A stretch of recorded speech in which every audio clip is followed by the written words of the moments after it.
Assalamualaikum warahmatullahi wabarakatuh.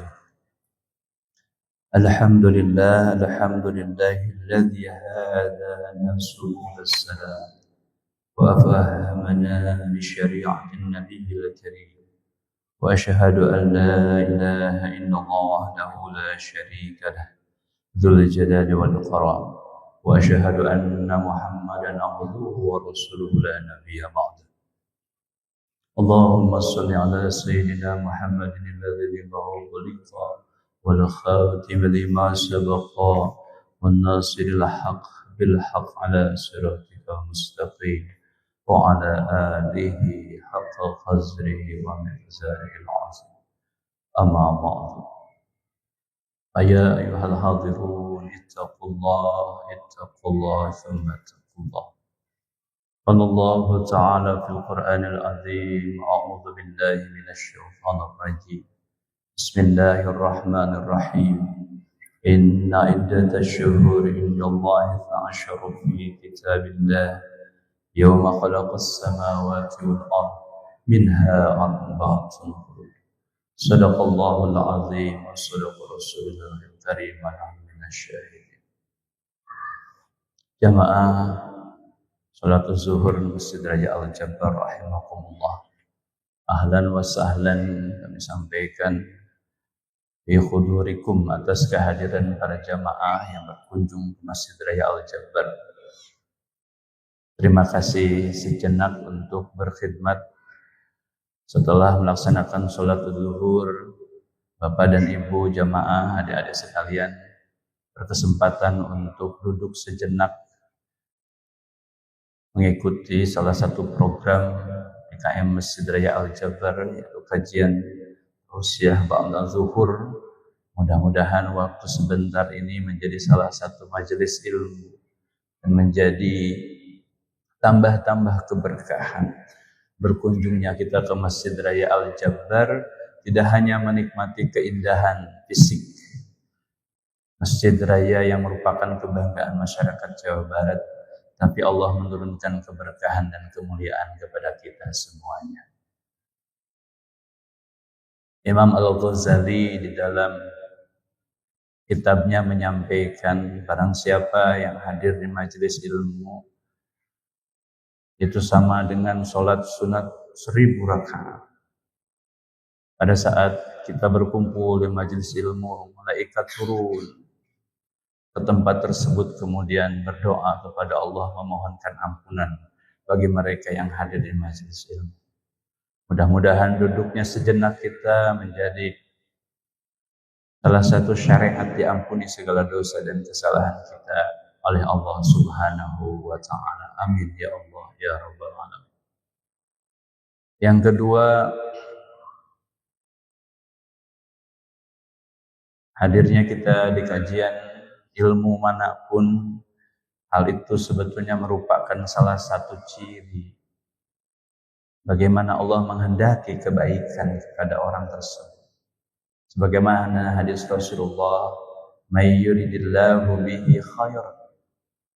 Barang siapa Allah menghendaki kebaikan kepada seorang hamba, yufaqihu fiddin. Dia soson-soson, dia serius, dia bersungguh-sungguh menyempatkan waktu untuk memperdalam ilmu agama Islam, ilmu-ilmu Allah, ilmu-ilmu Islam. Jamaah rahimakumullah, beberapa waktu lalu kita masih serasa di bulan Syawal, masih terasa euforianya Idul Fitri, euforianya silaturahmi halal bihalal. Tak terasa kita sudah memasuki bulan Dzulqa'dah. Di dalam salah satu ayat yang disebutkan tentang haji, al-hajju ashhurum ma'lumat, bahwa di antara bulan-bulan yang termasuk dengan syahrul hajj ada 3 bulan, yaitu bulan Syawal, bulan Dzulqa'dah dan Dzulhijjah. Maka Dzulqa'dah ini adalah bulan salah satu yang termasuk dengan Ashhurul Hajj.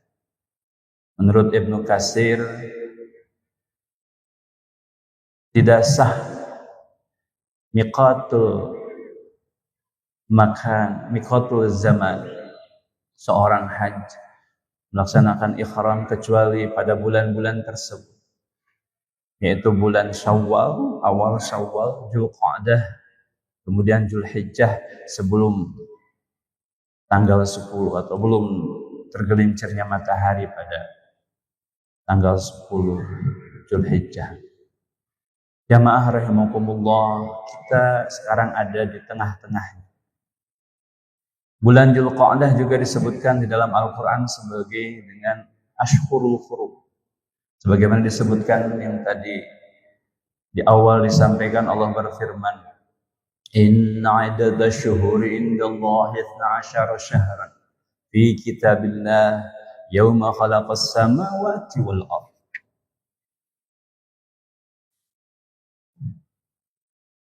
Minha arba'atun hurum. Bahwa di antara 12 bulan selama 1 tahun, Allah memilih 4 waktu yang lebih diutamakan, 4 bulan yang lebih diutamakan dari bulan-bulan yang lain, yang disebut dengan minha arba'atun hurum, disebut dengan syahrul hurum, atau bulan yang disucikan, bulan yang dimuliakan. Bulan apa itu? Ada bulan pertama Dzulqa'dah, yang kedua Dzulhijjah, yang ketiga bulan Muharram, dan yang keempat yang terpisah yaitu bulan Rajab. 3 di antaranya adalah mutawaliyat, bersambung. Dzulqa'dah bersambung dengan bulan Dzulhijjah. Dzulhijjah bersambung juga dengan bulan Muharram. Kebetulan bulan Dzulqa'dah, Dzulhijjah, Muharram ini adalah masa di mana para jamaah haji berangkat melaksanakan ibadah haji hingga kepulangan. Rata-rata jemaah haji Indonesia berangkat di bulan-bulan, di tanggal-tanggal sekarang, di awal-awal bulan Dzulqa'dah. Kemudian menjalankan ibadah haji nanti di bulan Dzulhijjah, dan kepulangannya rata-rata sampai bulan Muharram yang terakhir. Walaupun digenapkan ada yang 30 sampai 40 hari di tanah suci. Tapi rentang waktunya adalah Dzulqa'dah, Dzulhijjah, dan Muharram. Ketiga bulan itu adalah Ashhurul Hurum, bulan yang dimuliakan oleh Allah. Salah satunya adalah bulan Dzulqa'dah. Di orang Sunda selalu ada budaya tong ngawinkeun budak di bulan Hapit. Bulan Hapit itu di dalam kalender Islam disebut dengan bulan Dzulqa'dah. Dalam istilah Jawa disebut Apit, atau sering disebut juga dengan Selo. Bulan Dzulqa'dah itu sering disebut bulan Apit, bulan Hapit, bulan Selo. Kenapa disebut bulan Apit? Kenapa disebut bulan Hapit? Karena bulan Dzulhijjah itu terjepit di antara 2 hari raya. Yang pertama adalah hari raya Idul Fitri, kemudian ada Dzulqa'dah, kemudian ada hari raya Idul Adha. Jadi bulan Dzulhijjah adalah bulan di antara 2 hari raya, terjepit di antara 2 hari raya. Orang Sunda menyebutnya dihapit. Bulan Hapit. Awas, bulan Hapit itu bukan yang dilarang di dalam Islam. Bulan Dzulqa'dah itu justru bulan yang dimuliakan. Dimuliakannya 1 bulan. Tidak tanggal 1, tidak tanggal 2, tidak tanggal 10 atau pertengahan atau akhir. Sebulan Dzulqa'dah itu dimuliakan. Kenapa dimuliakan? Karena Allah menyebutkan dalam Al-Quran, wa wa'adna Musa 30 lailatan.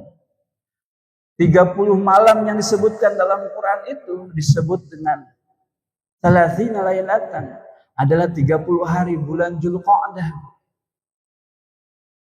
Wa atmamnaha bi asyrin. Kemudian disempurnakan dengan 10 hari, jadi 40 hari. 30 hari Dzulqa'dah, 10 hari Dzulhijjah, jadi 40 hari. Yaitu waktu diturunkannya kitab Taurat kepada Nabi Musa alaihissalam. Jamaah rahimakumullah. Hari ini kita berada di bulan Dzulqa'dah. Menurut Ibnu Katsir, barang siapa yang melaksanakan kebaikan di bulan Dzulqa'dah itu di tanggal berapa, di hari apapun di bulan Dzulqa'dah, kebaikannya Allah lipat ganda. Masya Allah. Jadi satu kali melakukan kebaikan di bulan Dzulqa'dah, ibu netepan di Masjid Al-Jabbar, kemudian berzikir di Masjid Al-Jabbar, men-share dengan niat untuk syiar. Hati-hati, jangan foto-foto tapi dalam hatinya ada niat flexing. Ingin flexing, saya mangges ke Masjid Al-Jabbar. Hati-hati, tipis. Kehadiran kita ke Masjid Al-Jabbar sama halnya kehadiran kita melaksanakan ibadah haji dan umroh. Kalau niat ke sana hanya flexing di depan Baitullah, hanya untuk ria, maka hilanglah pahala ibadah kita. Tetapi ketika keikhlasan kita memenuhi dalam ibadah kita, maka Allah akan lipat gandakan, apalagi di bulan Dzulqa'dah. Jamaah, hoyong dilipat gandakan ibadah. Oh ya. Amin ya Allah ya Rabbal alamin. Al-Quran menyebutkan ada beberapa sikap orang dalam merespon sebuah syariat. Di dalam Al-Quran surat Al-Fatir ayat 32 Allah berfirman, "Summa awrasnal kitab alladzina istafaina min ibadina faminhum zalimun linafsi." Aya di antara umat Rasul anu diwaris di Al-Quran sanaos dijamin masuk surga, tetapi dimungkinkan asan masuk neraka. Upami dipaparinan syafaat Kanjeng Nabi, insya Allah mudah-mudahan kita tergolong di dalamnya. Tapi akan tergolong menjadi 3 golongan. Apa golongan pertama? Faminhum zalimun linafsi. Yang pertama adalah mereka yang zalim pada dirinya sendiri. Siapa mereka? Mereka yang mengetahui adanya perintah-perintah di dalam Al-Quran untuk melaksanakan perintah-perintah Allah, tetapi dia juga melaksanakan larangan-larangan Allah. Apa itu perintah Allah dilaksanakan, tapi ia aya larangan Allah oke dilaksanakan. Itu disebut dengan kelompok zalimun linafsi. Yang kedua ada yang disebut dengan wa minhum muqtasidun. Kelompok yang kedua adalah tengah-tengah. Ada perintah dari Allah dilaksanakan, ada larangan dari Allah dijauhi, tapi sakitu-kitu nabu fardu dilakonan, larangan Allah tidak, tapi tidak ada lebihnya bu. Aya sunatna, tidak menjauhi perbuatan-perbuatan yang dimakruhkan, qomo anu subhan. Disebut dengan kelompok muqtasidun. Kita di mana nggak tahu, zalimul nafsi atau muqtasidun? Alhamdulillah, mudah-mudahan sih tidak. Mudah-mudahan kelompok yang ketiga yang disebutkan di dalam Al-Quran adalah wa minhum sabiqun bil khairati biiznillah. Kelompok yang ketiga adalah mereka yang sabiqun bil khairat, hayang nate lebih melakukan kebaikan. Dia lebih dahulu melakukan kebaikan. Hayong enggal-enggal melakukan kebaikan. Fastabiqul khairat. Dalam Al-Quran yang lain disebut wa minan nasi may yashri nafsahu tigha'a mardatillah. Hayong aya nafsu nama. Upami aya jabatan teh hayong dicana dengan menghalalkan segala cara, badai nyogok, badai masihan uang pelicin, tapi apapun. Tapi dia menahan. Dia ingin memperoleh harta, menghalalkan segala cara, tapi dia menahan. Ada beberapa jamaah kita yang hari ini menjalankan ibadah haji. Kalau ibu-ibu lihat spill di beritanya masing-masing, ada kakek-kakek, nenek-nenek yang berangkat ibadah haji. Itu 20 tahun nabung. Ada yang 30 tahun, bahkan ada yang 40 tahun nabung. Bahkan ada satu cerita, seorang tukang beca, dia memperoleh penghasilan becanya 30.000, dia pisahkan 15.000 untuk tabungan haji, 15.000 untuk makan bersama istrinya sehari-hari. Masya Allah. Dia kumpulkan. Tapi pada saat waktu yang akan berangkat, tiba-tiba ada orang lain yang membutuhkan, ada tetangganya yang membutuhkan. Dengan hasil diskusi, aduh tenang nabung. Tapi tetangga nggak butuh. Mereka ikhlas tuh, Bu. Sebagian besar dari hartanya diberikan membantu. Tiba-tiba ada datang pengusaha kafe. Dia mencari lahan tanah yang spotnya bagus untuk, kebetulan si tukang beca ini punya tanah tapi digawir, Bu. Di bawahnya sungai. Secara ekonomis mah mau laku awis. Digawir. Tapi karena Allah menghendaki, dia harus berangkat. Dia harus dimampukan oleh Allah. Ibadah haji itu memang istaqoah, ibadah bagi yang mampu. Tapi kenapa banyak yang mampu, banyak yang kuat secara fisik, tapi tidak dipanggil oleh Allah? Ibadah haji sejatinya adalah mereka yang dimampukan oleh Allah untuk berangkat ke tanah suci. Banyak orang yang tidak mampu secara materi, tapi Allah mampukan dengan cara. Ada yang tidak mampu secara fisik, Allah mampukan dengan cara. Ada yang tidak mampu secara ilmu, Allah mampukan dengan cara. Yang tukang beca itu akhirnya oleh pengusaha kafe itu, Bapak Ical, sabaraha Bapak yang kami bayar. Ada mirah satu tukang beca. Imam mangga itu langsung sama. Enggak, serius, Bapak mau bayar berapa? Oh, kieu atuh jang. Ujang bayar sesuai dengan harga ongkos naik haji untuk 2 orang tahun ini. Masya Allah. Akhirnya dibayarlah ongkos naik haji dari tanah yang tidak ekonomis. Tetapi kalau Allah menghendaki, tidak ada yang tidak mungkin. Masya Allah. Cerita ini pernah terjadi di masa tabi'in. Dalam kitab Al-Nawadir ada cerita dari Abdullah ibn Mubarak. Beliau tahun itu setelah melaksanakan ibadah haji, qadarullah ketiduran. Dalam tidurnya Abdullah ibn Mubarak mendengar dialog 2 malaikat.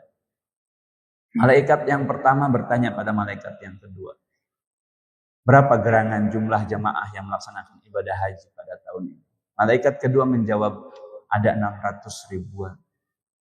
Dari 600 ribu itu malaikat pertama bertanya lagi, berapa yang diterima oleh Allah amal ibadahnya? Malaikat yang kedua menjawabnya, dari 600 ribu itu yang melaksanakan ibadah haji, yang berangkat dengan caranya, pada tahun ini tidak satu pun yang Allah terima pahalanya.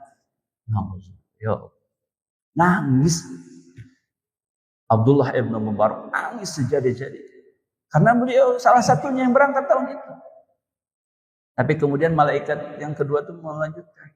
Tetapi ada satu orang yang dia tidak berangkat ke tanah suci, tapi diterima amal ibadahnya, mendapatkan pahala haji. Bahkan karena satu orang inilah Allah ridho dan menerima seluruh ibadah 600 jamaah yang hadir pada tahun ini. Masya Allah. Siapa gerangan? Orang malaikat itu.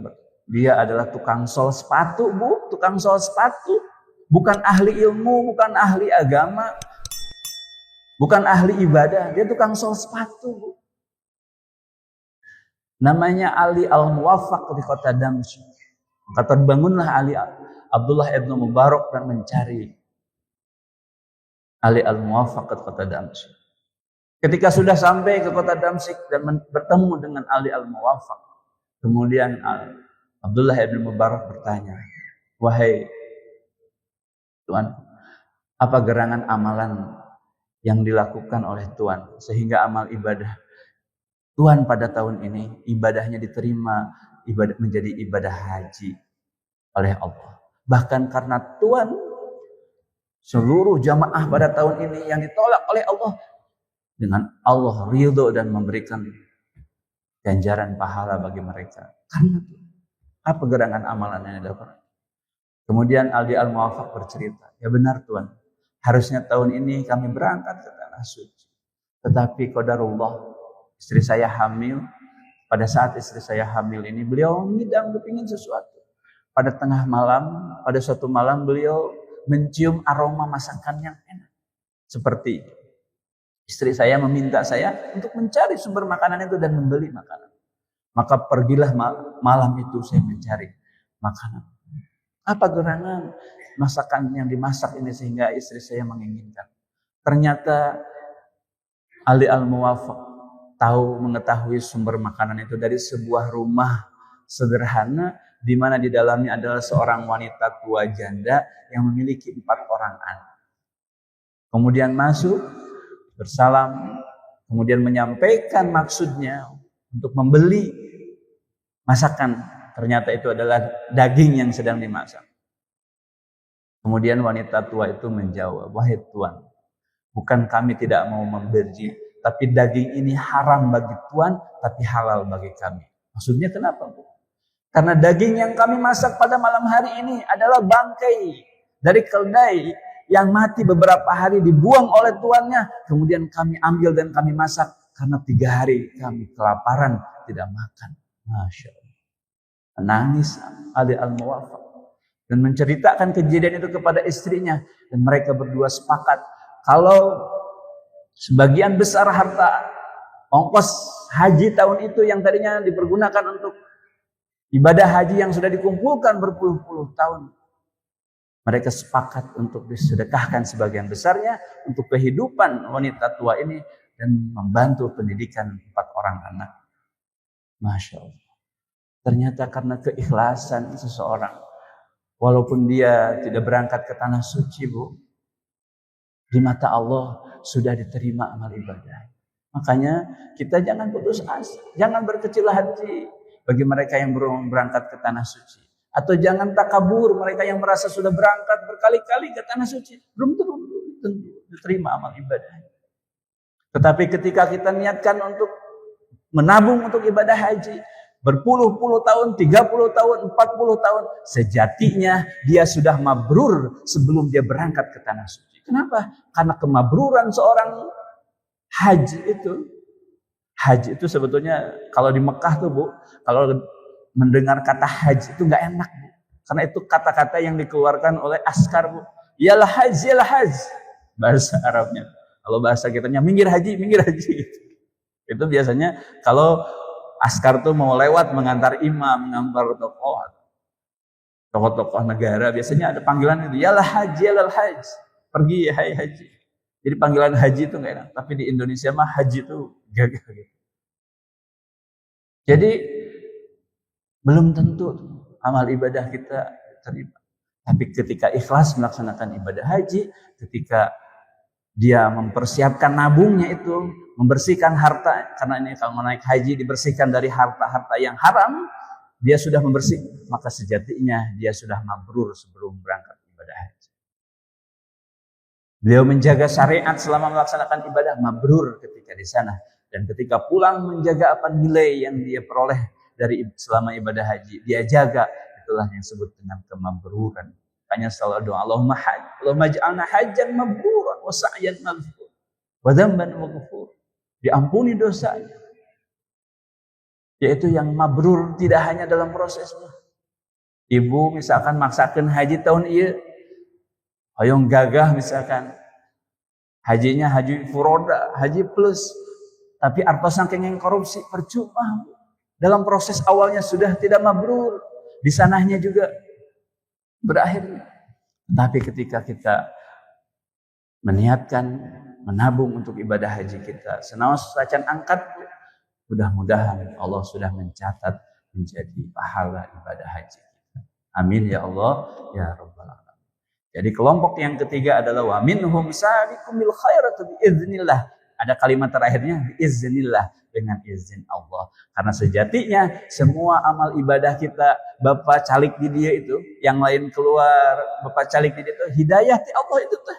Biiznillah, dengan Allah. Ibu calik di sini, berangkat dari mana-mana dalam ke Masjid Al-Jabbar, biiznillah, dengan izin Allah. Karena tidak diizinkan oleh Allah mah tegaduh kanggo ongkosna. Di jalan cilaka misalkan tidak sampai ke Masjid Al-Jabbar, Allah tidak ridho, tidak izin. Tapi dengan izin Allah kita melewati bulan suci Ramadan, kita menuntaskan bulan suci Ramadan, kita memasuki bulan Syawal, sekarang memasuki bulan Dzulqa'dah. Mudah-mudahan kita sampai seperti halnya Nabi Musa yang 30 hari di bulan Dzulqa'dah dan 10 hari di bulan Dzulhijjah, persis 10 hari di bulan Dzulhijjah itu hari ke-10 itu sama dengan waktunya haji wada'nya baginda Rasul. Jadi tutup waktu penyerahan penurunan kitab Taurat kepada esensi ajaran-ajaran Taurat kepada Nabi Musa selama 40 hari itu sama dengan berakhirnya ditutupnya penyampaian Al-Quran kepada baginda Rasulullah pada saat haji wada yang kita kenal dengan haji penutupnya, haji perpisahan, haji wada.